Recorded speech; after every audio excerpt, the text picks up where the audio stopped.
Hello, hello, hello, and welcome to Updog Sports Talk. My name is Matt Miller.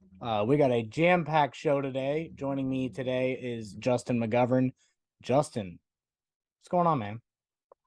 Ready to talk some football. So we can Football. go ahead and get started here. Let's talk about college football first because we have a new set of rankings here. College football playoff rankings have been unveiled for the first time this year. These are different than our rankings. We'll probably do ours within the next couple weeks, our next edition, anyways. But okay, so looking at this, our first reactions here. How about Tennessee being number one? I like it. I think it's actually one of the few things that they've gotten right over the past few years. I think Tennessee deserves to be number one because they beat Alabama, who a lot Yeah. of people thought would win the national championship. But also, I think their strength of schedule right now is more impressive than Ohio State. Like Ohio State to me only has Penn State and Michigan as threats, and Penn State gave them a hard time in the first half, but the second half they were like, "All right, we're done. We're done messing around." So Ohio State, for me, their only test is Michigan. We'll see how that goes at the end of the year.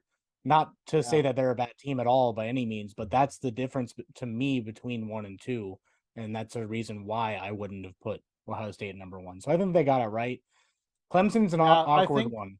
I think the top three were kind of like teams that have all looked very good throughout the year for the most part. Obviously, Ohio State got the value of the road win against Penn State, but Georgia number three is a little bit of a surprise, kind of a little bit lower than expected. They do have one of the most impressive wins this year, blowing out Oregon, but Georgia has kind of been on easy mode ever since then. They have not played nobody, and I think that's what got reflected here. Yeah. And then Clemson to me is a bit awkward because it's like they've been there before, so then that's why they're in. They haven't impressed me a whole lot. Like they have the game that they beat NC State, that they impressed me then. But then there's been moments where they just don't look like Clemson. Yeah. Like they look Um, like a lesser version of pre-Dabo Sweeney. Like to me, I would yeah. rather put Michigan or TCU there. Yeah, and yeah, definitely. I mean, Clemson, their wins this year are all rather close wins against the teams 20 through 22 in the poll. They were very lucky to get past Syracuse. And yeah, like he's mentioned, like TCU kind of, I mean, diving down a little bit here, TCU seems kind of low at 7, I feel like. You look at the quality of wins, they have wins over number 13, number 18 in the rankings. So that's pretty good. And then you top it all off, like TCU has not had an easy game. I mean, since like week 3 this year, Yeah. they play in the Big 12, the deepest conference in college football. There's no easy game there. Like at least like we talk about Tennessee. They had Tennessee Martin in there recently.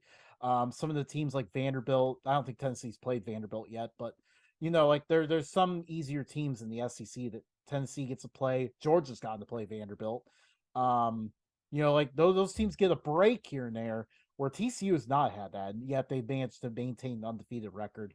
I think TCU got the most underrated, but I think TCU and Clemson share similar cases.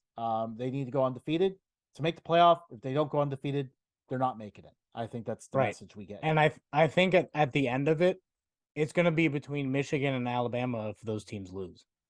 Yeah. And I Um, think they would be more inclined to put Alabama in over Michigan just because Alabama's going to make them money. Like it's all yeah. a money thing now. Well, And I don't think that's forget why that TCU's. Michigan probably already is and will be punished for their weak non-conference schedule. Instead of playing UCLA, who's number 12 in the rankings, Michigan bailed on that game and played Hawaii instead, which the rankings don't go that far, but Hawaii would probably be about roughly number 130 if they did. Um, so obviously a I big think drop Michigan off in their State did schedule enough there. pummeling Let's not for talk the about that rankings. ugly So incident. That was yeah, a disgrace and does not Michigan belong there. State, Mel Tucker, you guys got to do better. Gotta do better. But going down the list, there's like LSU actually has surprised me, but they haven't impressed me. Yeah. It's rather surprising to see them at number 10. They weren't that way in the other polls. We kind of forgot that Florida State beat them in the opener. A little bit more on that later, but yeah, that was a bit of a surprising ranking. You look at the Pac-12 teams, even though Oregon's higher, I feel like USC is the better chance because their only loss is on the road to number 14 Utah by 1 point. USC does need to win out for sure. Oregon needs a little bit more help, I feel like. They need chaos in front of them. They also need to win out, and they need Georgia to not be part of that chaos. They need Georgia to be undefeated. So that, I mean, what would help their case is if Georgia blows out Tennessee. That legitimizes them a little bit. Okay, we're not the only good team that's been blown out by them. Georgia just turns it on when they play tough opponents. That's kind of the argument they want.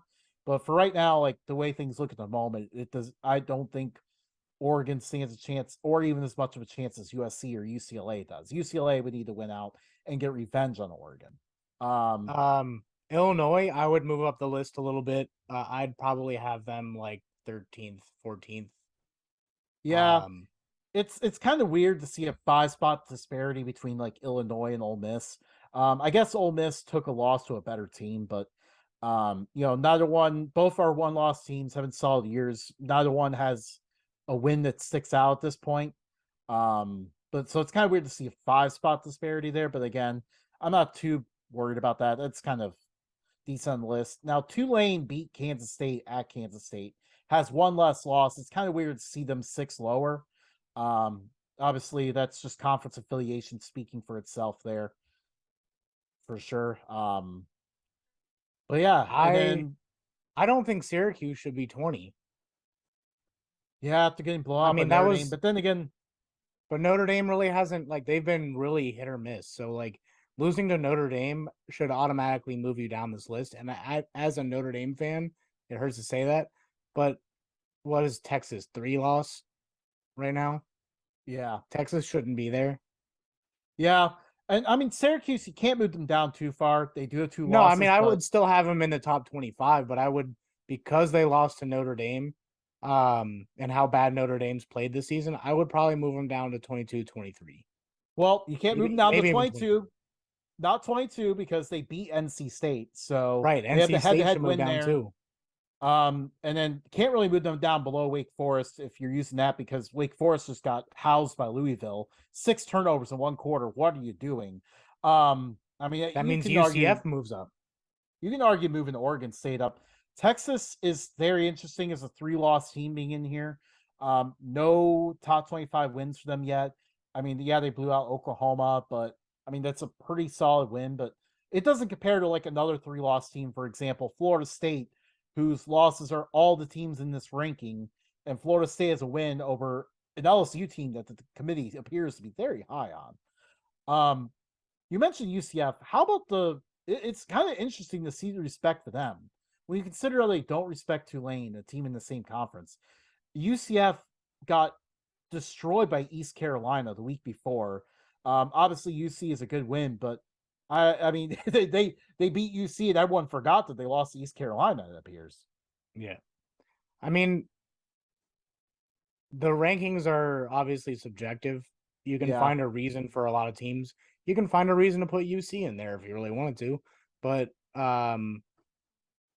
like the only thing that matters is top 4, and I think they got the top 3 right, and then 4 is literally, I'd say because of record, is a coin flip between 4, 5, and 7. Yeah, and I mean overall, a lot of this will work itself out. Actually, really, in terms of initial committee rankings, there's really, I mean, there's a few things we just nitpicked at here, but that's what we're doing. We're nitpicking. They actually didn't do a bad job at all. This is one of the better ones that they've had. Yeah, and I mean, a lot Slightly of these less issues, biased. a lot of these issues will work themselves out. Yeah. So, but like what I see so far, we'll see how it goes going forward, because they could just throw this out as like a little, oh, here's a little snack for you, and then at the end of the year, just shove all the SEC teams in there. Right. Well, I mean, they kind of already did shove a few of them up there, but yeah, but at this point, they might as well just put Kentucky and Arkansas in there. Yeah. Well, I mean, Arkansas does have the loss to Alabama. I mean, that appears to be what gets Texas in here. Follow us on Twitter, Facebook, Instagram, and TikTok, all at Updog Sports Talk. Hit the like, hit the subscribe, hit the little bell to get notifications when we post. We do not post that often, just once a week, so we're not going to blow your phone up. Hope you liked us. We hope to hear from you. If you got any complaints about any of the trade deadline stuff, please take it up with the American Professional Football League. Justin, anything else? No, that's all. Wrapped it up All right. perfectly. We are out. We'll see you guys next week.